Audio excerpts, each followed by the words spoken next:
Welcome. Thank you so much for being here.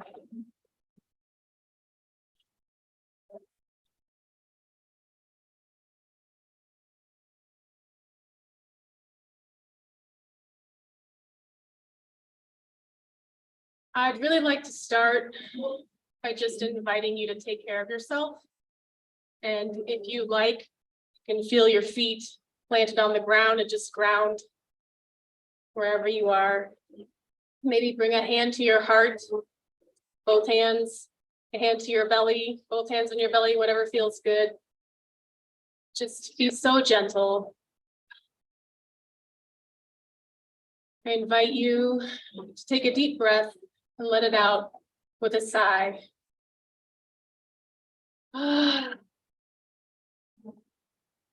Let's do that again.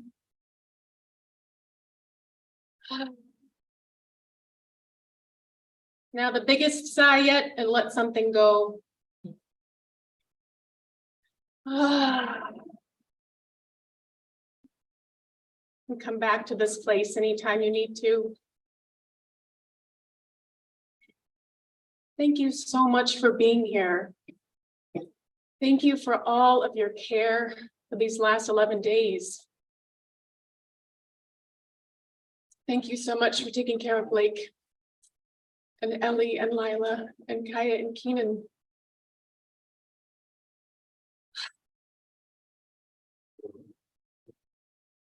Your love and care has made this so much better and so much softer. It means a lot. I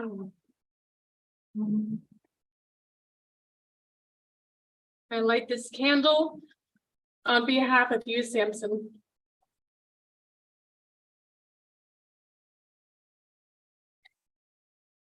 Fare you well. Fare you well. We love you more than words can tell. Ooh.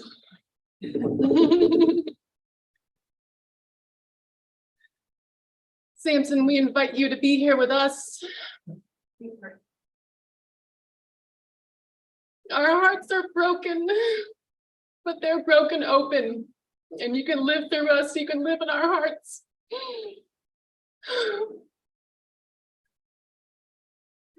We want to continue to share with you and for you to share with us. Samson, we'll know you. We'll know when you're there. And maybe it'll be a song or a memory or a turtle or just a nudge or a thought or a gut feeling. We know you're there. We'll keep you in our hearts. Thank you, ancestors, for welcoming our brother home. Thank you, Anne and Zachary, for being there. I know you were the first to receive him. Thank you, God. Thank you, infinite silence. Thank you, living mystery, for welcoming our brother home, for taking him into your embrace. We miss him. We love you, Samson. May you be at peace. We are here to celebrate you today, to remember you and to honor your beautiful life. Thank you, thank you, thank you. And so it is. And now we're gonna have a little sing-along with Samson and Jerry. And I'm gonna go over here and push some buttons, and you can find little pamphlets with the song Ripple.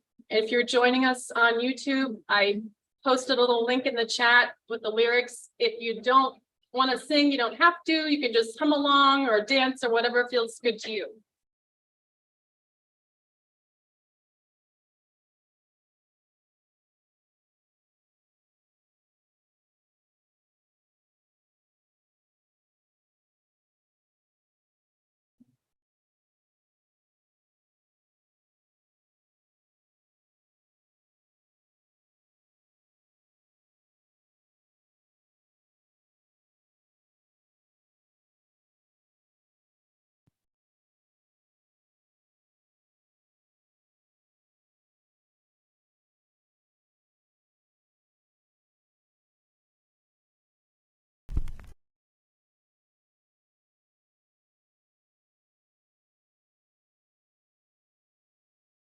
I had some words I wanted to share about my dad, Samson.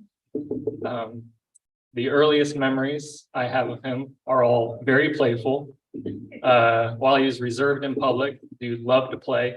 He loved to joke and tease, and was a student of comedy his entire life, which made him one of the funniest people I ever knew. Many in the audience may still be traumatized to this day by a trick he used to do, where he would flip his eyelids inside out to horrify or gross out the people in the room. In that same playful spirit, I chose to dress casually to my own father's celebration of life. That's because in my eyes, Samson invented dressing casually. He was working in his pajamas decades before COVID made it socially acceptable. Growing up, my idea of business casual was sandals, socks, khaki shorts, and a tattered Simpsons t-shirt. Samson loved to be free, and he loved to be comfortable. He hated putting on a suit and tie, but every time he did it out of respect. So I show my respect to him today by dressing as comfortably as possible. Besides wearing a stiff collar shirt out of respect, my dad had an immense respect for his community.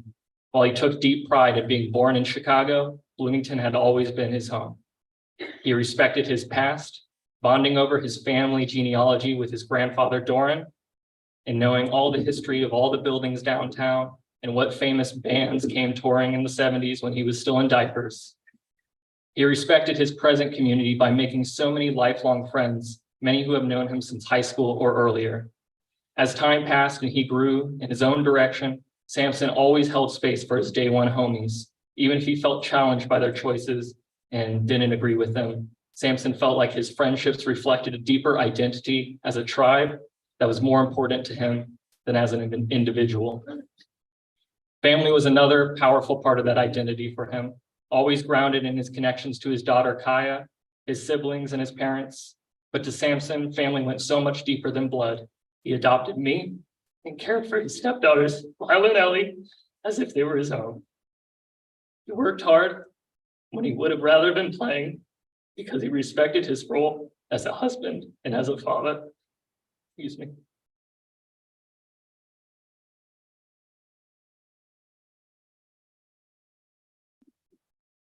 He consciously made sacrifices every day to be a stable foundation in our lives, something I will always be grateful for.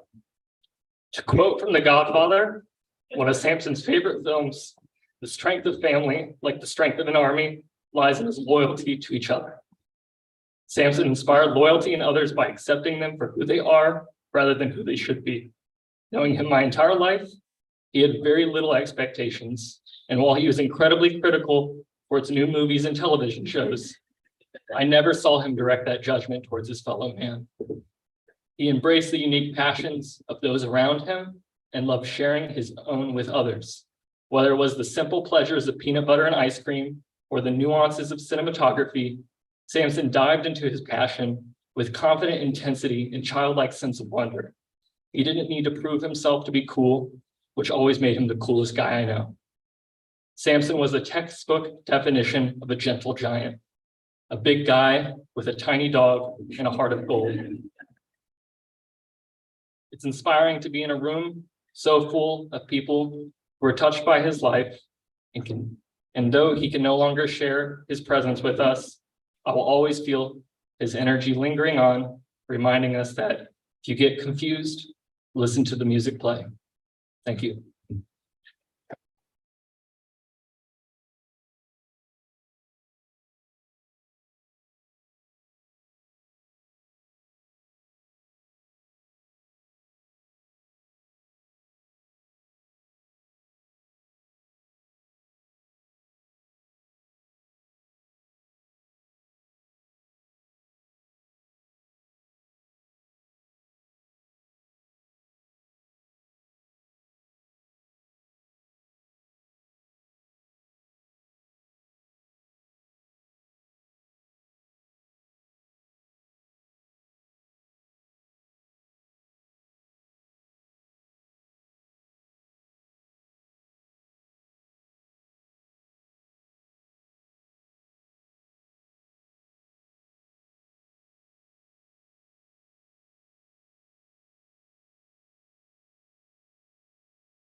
will go.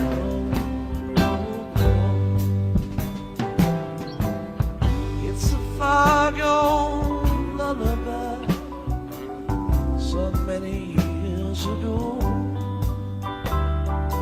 Mama, mama, many worlds I've come since I first left home. Going home, by the water side of it, rest my bones. Listen to the river sing sweet songs to rock my soul.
On a plain of weeping willow by the bay's green edge, it will grow. It's a lullaby beside the water.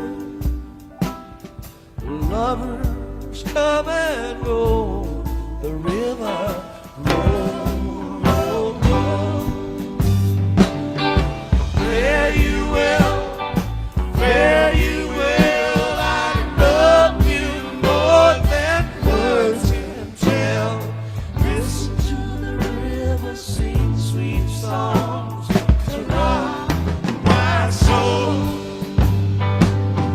Fare you well, fare you well. I love you more than words can tell. Listen to the river sing sweet songs to rock my soul.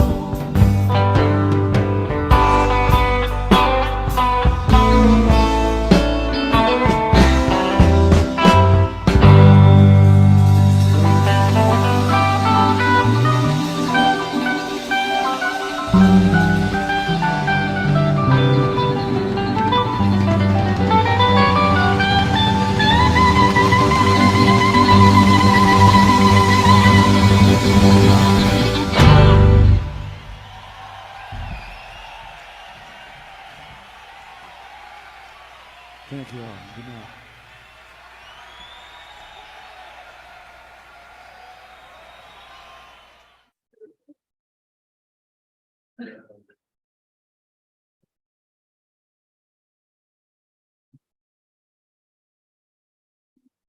All right, Mom.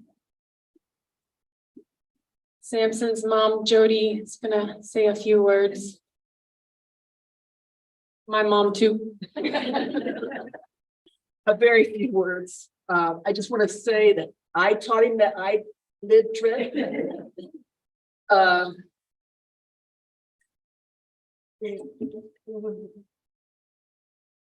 just want you to know how much I miss you all and how much this has meant to us.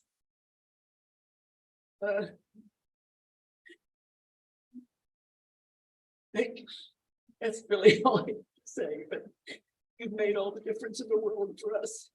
This past week, we've been at Blake's all week, every day, just sitting and telling stories and crying and you've done a beautiful job. Thank you all for coming.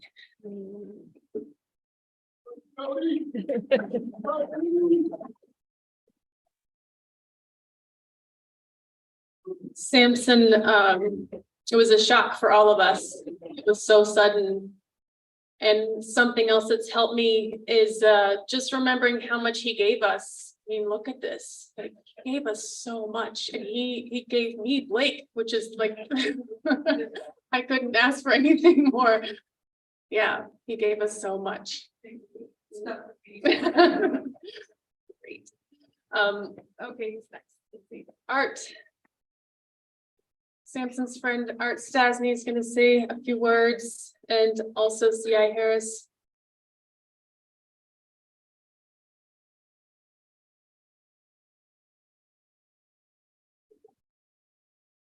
Dearly beloved, we are gathered here today to get through this thing called life. Prince is not easy to work into all of this. But we know Samson loved Prince. Shared the same birthday, name of his dog. And I think it just perfectly sums up why we're all here today. Thank everybody for being here. Samson was a big man that loved little dogs like Prince. Very grateful that Nesta is not here today because my words would probably be shattered into a million pieces all over the floor. Lovely dog, lovely dog. But yeah, it's as mentioned, I'm Art Stasny. If you don't know me, this is C.I. Harris. We've been extremely close friends with Samson for over 30 years. Means a lot to us. And it's pretty easy to see when you look around today.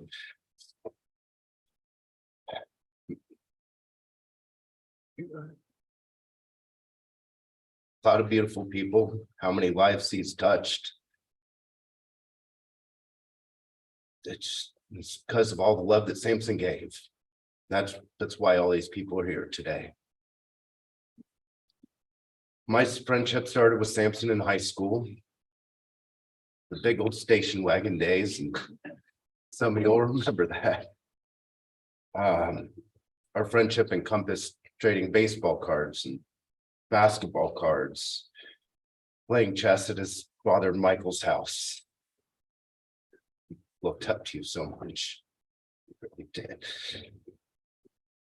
Lived together as roommates a couple times. Spent a night in a thorn bush, almost getting hypothermia off Swartz Ridge. Some of you guys know that story. Watching each other grow as men. Lots of mistakes.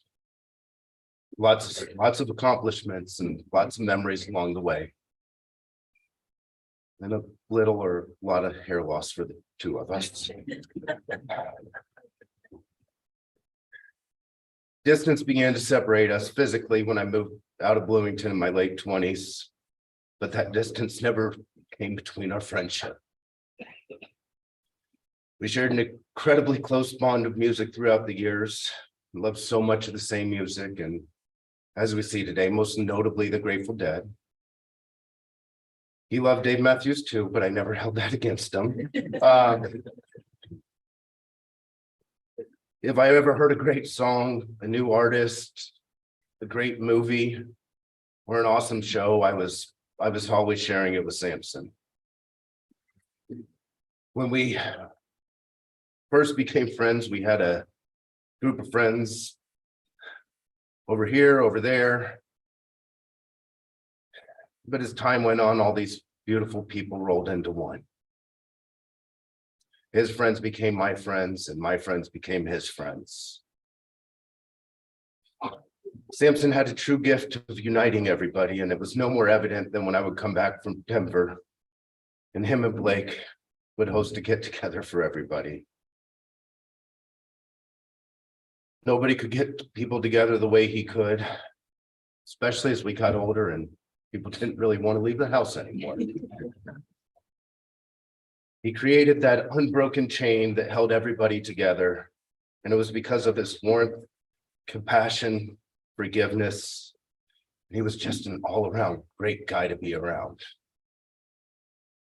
Had many conversations with him over the years, and I wish that I could reach that same level of passion and forgiveness that Samson had.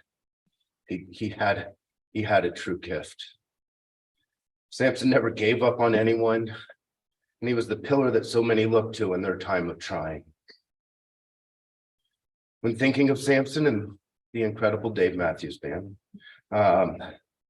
this came to mind. The space between the tears we cry is the laughter that keeps us coming back for more.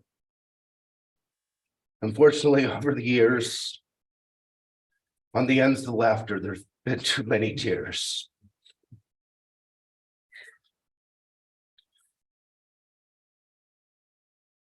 Then our captain fell in love with a lady like a dove. I was so happy for him when he found Blake, and Blake, I've known you for 30 years as well. It's been beautiful to watch your garden grow, both literally and figuratively. We did share a few laughs. That love found him in a house full of females. But I think he adapted pretty well. Because I moved out of Bloomington, I didn't get to experience the children and watching you all grow up the way that so many others did. But I know he was an amazing husband and father and loved you all so incredibly much. Our hearts pour out with love for you, Blake. His children, Keenan, Kaya, Lila, Ellie, Sister Maryellen, Mike,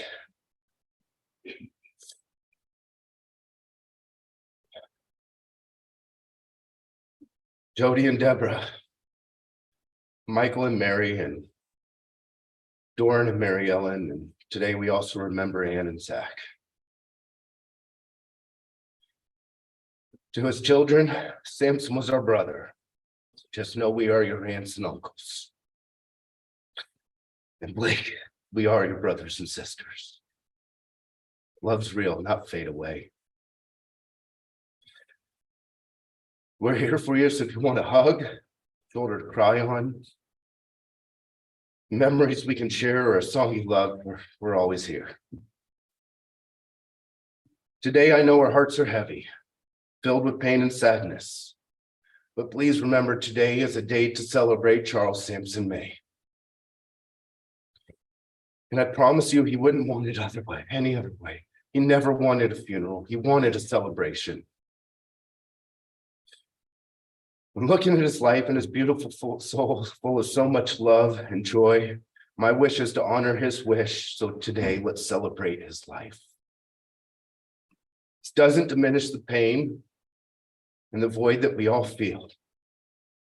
We're all filled with so many emotions today and won't always know where to turn or how to feel. Keenan May said, Samson would tell you, if you get confused, listen to the music play.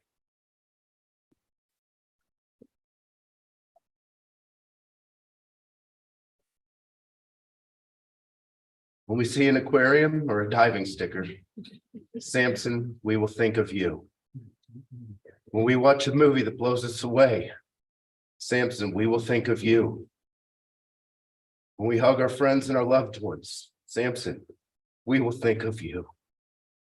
And when we hear that music play, Samson, we will think of you. Fare you well, fare you well. We love you more than words can tell. Sing sweet songs, rock my soul.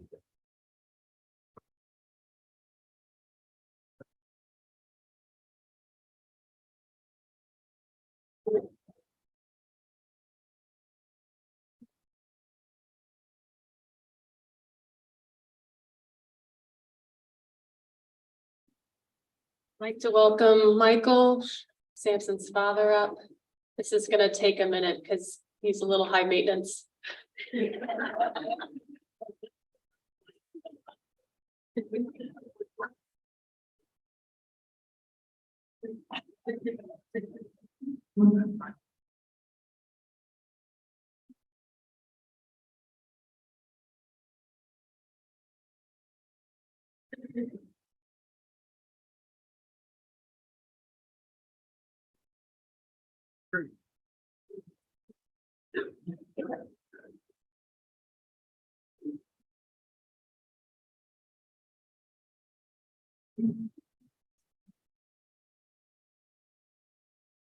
Let's say something. Nice one. Not this one. No. Testing. Is that working? Hello? Hello? Can you hear me? No? Okay. Move some more buttons. All right. And this we don't use, right? Well, it's going, so we use both. Okay. Can you hear me? Nice to see you all. Thank you for being here. Thank you for sharing Samson's village. A village that extends. If you want to stand so close to that, you can stand further away. Wherever you like. How's that? A village that extends around the world, under the sea, into the cosmos, and beyond. Let's see the hands of everyone who helped at an earlier stage in life to change Samson's diapers. Okay, all right, okay, well, we've got several. Thank you for being here. Some relationships only last a moment. Some relationships, as with those who raise their hands, last a lifetime. And some relationships last forever. As a kid, I would play with my friends at Bryan Park. Bobby Brown lived across the street from the park, and we often found our way to his home for snacks. We grew up together. Bobby's father was a star Indiana University football player, and as a grown-up, he became an assistant coach to the team. I was certain Mr. Brown was a celebrity, immortal. When Bobby and I turned 18, Bobby went off to Vietnam to fight for his country. The fight ended with Bobby's death. You will find Bobby's name carved into the limestone on the Vietnam Memorial on the downtown square. When I received the news of Bobby's death, I was numb. How can this be? How can the world even continue to exist in the absence of Bobby? In the absence of Samson? Yet the world is still here, functioning. In fact, appearing to act as if nothing happened. How can this reality on the outside be when my inside, everything is screaming, nothing is the same? There is a hole in my heart. Yet I'm learning that if I am willing to peer through that hole long enough and deeply enough, if I am willing to stay awake in the classroom of life, I may discover something precious. If I prematurely attempt to return to normal and avoid this pain, I fall asleep in the classroom of life and miss the lesson. After Bobby's death, I wanted to communicate something comforting to his mother, Mrs. Brown. I remember sitting at the desk in my room on South Woodlawn Avenue up the street from Bryant Park, attempting to write her a letter. By this time, the larger-than-life Mr. Brown had died of a heart attack. And I searched for words to make sense of Bobby's death. Something finally did go in the mail, but mostly I experienced emptiness and frustration with the truth that all of this was too much and out of my control. I had no good words. Something I have reluctantly come to grasp, and something I believe Samson also experienced, is that there is nothing more challenging than to live a normal day of normal life, particularly when we choose to be awake through the experience. Many do not. On the surface of life, we may be very, very busy, yet asleep. Some sleep through an entire lifetime and all the normal days that make up a lifetime, always suspecting that real life is coming sometime in the future, in some other set of circumstances, in some other world after I die. In this posture, we miss something special, our real lives, our normal lives. We sleep through our lives because being awake involves embracing all the pain and the suffering and the heartbreak, ours and others. Life can feel like it is too much. This is something Samson understood very well, an awareness that grew within him these past several years.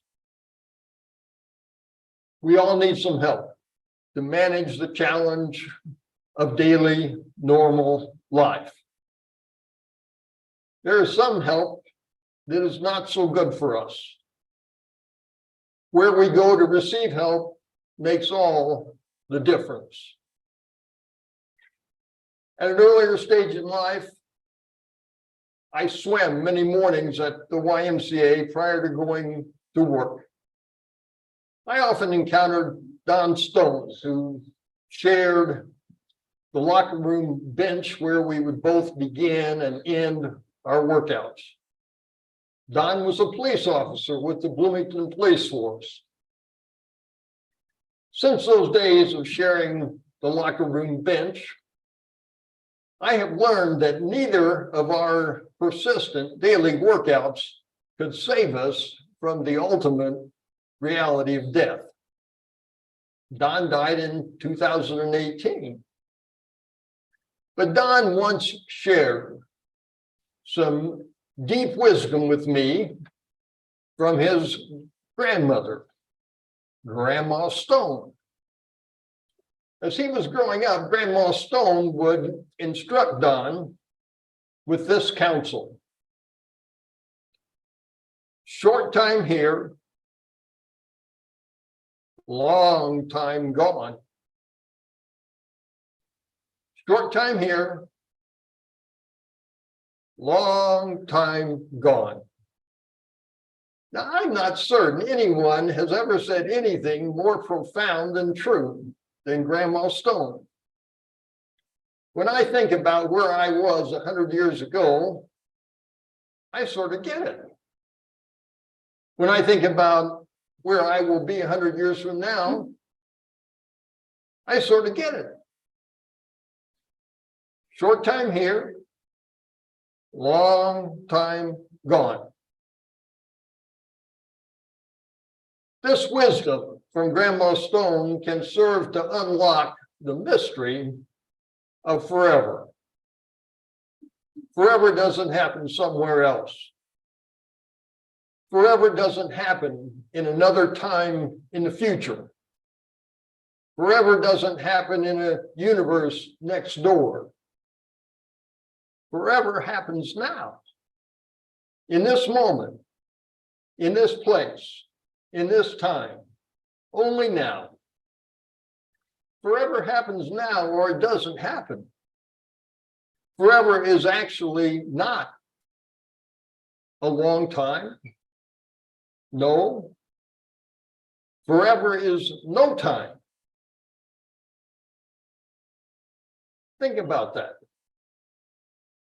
No time. You can't think about it, can you? It's unthinkable. It is important to think about the unthinkable because if we only think about what we can think, we don't grow.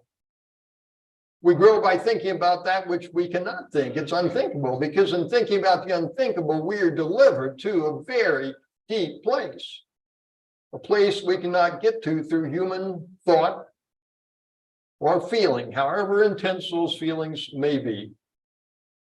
Sometimes thoughts and feelings can provide a gateway into something much deeper, something unthinkable, something unspeakable. No time is unthinkable. Death is unthinkable. And while we cannot think about these realities, we can get a glimpse of death, a glimpse of forever. And in this glimpse has the possibility of changing us, of transforming us, of transforming our being and taking us on a deep journey, a journey for which we each hunger.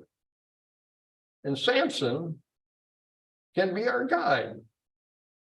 Samson, as we have been accustomed to knowing him, has left us. He has left us and has entered the long time gone. So why are we here? Our friend, our buddy, our daddy, our son, our lover, our grandson, our fill in the blank is gone. But we are here, and Samson is not. We all get this. And because we get this, we are sad. Our hearts are broken. We experience the pain, the loneliness, the abandonment. We come together to grieve. Samson's life is complete. Beginning, middle, and end. It is finished. Nothing to add, nothing to subtract. The first chapter and the last chapter and all the chapters in between have all been written. The work and creativity of Samson's life is now unchangeable. No more possibility of messing up. No more possibility of accomplishment. We are here to grieve our loss, and yet we are also here because something of Samson lingers. That which lingers, that which continues to hang around, is something we call presence. Presence is real. Our grief and our sorrow over Samson's absence can, if we are willing, deliver us to the truth of presence. Presence is actually more real, more enduring than all the stuff that goes away. A physical body, a conscious mind, a living, breathing, thinking, feeling human being, all gone. But this unchanging, invisible, infinite presence refuses to disappear. It is this lingering presence of Samson we can, if we choose, relate ourselves to. Samson is now, as he has always been, a part of forever, a child of forever, a messenger of the deep. Forever does not forget anything or anyone. Even though you and I may not remember what we had for lunch yesterday, forever knows. Each moment is recorded in forever.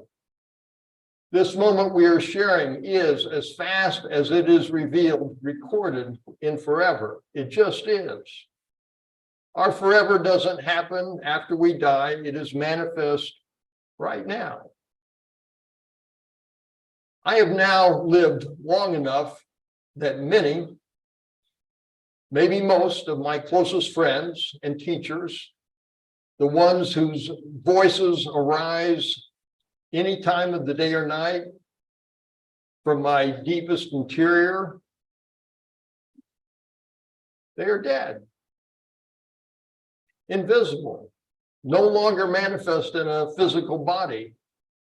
When they were alive and walking around, I could visit them whenever I could get on their schedule or they could get on mine. Sometimes we would wait days, weeks, months, years to get together and share and exchange. But here is the funny thing about someone who has completed their life and become a messenger of the deep. Now their voice and their presence is available anytime, all the time, whenever I can make myself available to receive it. And not just to me, but anyone else as well. In death, they become omnipresent. In this new relationship, there is a connection with presence not limited by the boundaries of time and space. Forever becomes the most real context. We can each choose to personally have and practice a relationship to forever, to the one who is now crossed over into timelessness. If our love connection is strong, our loved one can become our guide and our helper as we peer beneath the surface of life and explore a deeper journey, a journey for which our hunger is great. Most of my helpers these days are invisible.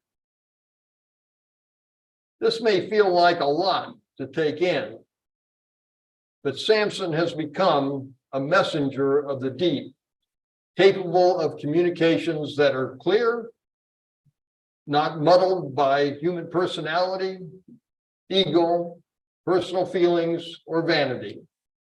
Just a pure resonance from deepest reality. So let's close our time together by practicing our new relationship with Samson.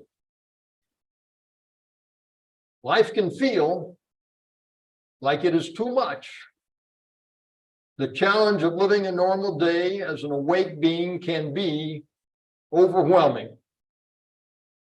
But when life seems to be too much, there is some place we can always go. It is reliable. It is trustworthy. It will never fail us. It has the possibility of recreating us. We often can find this place by first closing our eyes, just like we do when we go to sleep. So please take a moment to simply relax into the space where you are and become still. In this stillness, please allow your eyes to gently close. As we practice together a new relationship with Samson. It is just fine if we wish to talk to Samson, and it is possible in a deep place, you may hear him talking back. I will help us into some silence, then later, should you hear some special music, you can open your eyes and return to this normal, everyday world. The music will alert you. But for the moment, allow your attention to rest upon your breath. And allow your breath to lead you into some deep interior space.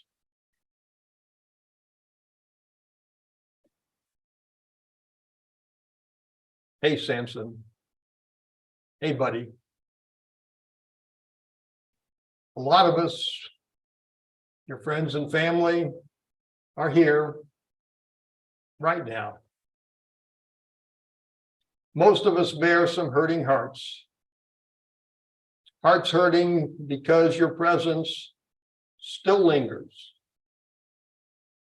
And we are just beginning to discover what to do with it. We close our eyes and we are right here in forever. Over there, we encounter the Big Bang. We go a little deeper and encounter the last flicker of the last star in the universe. The beginning of the beginning and the end of the end.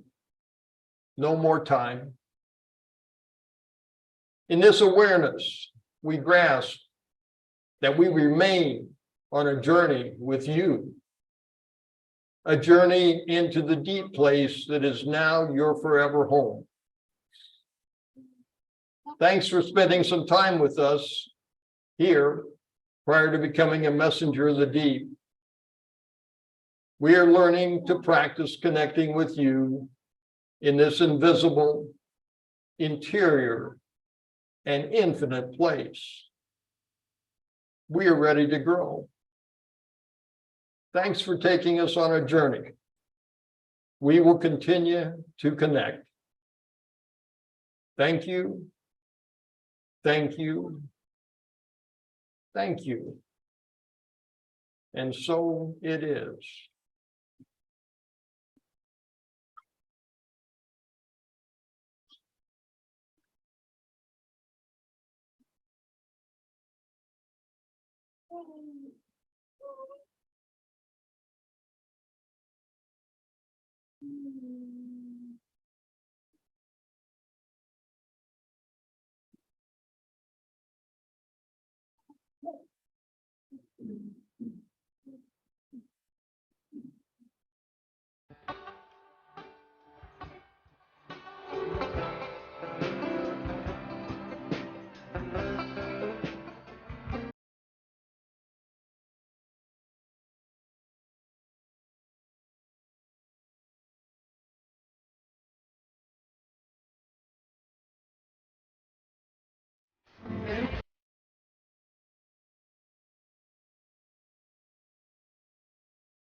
Have a good night. Thank you so much.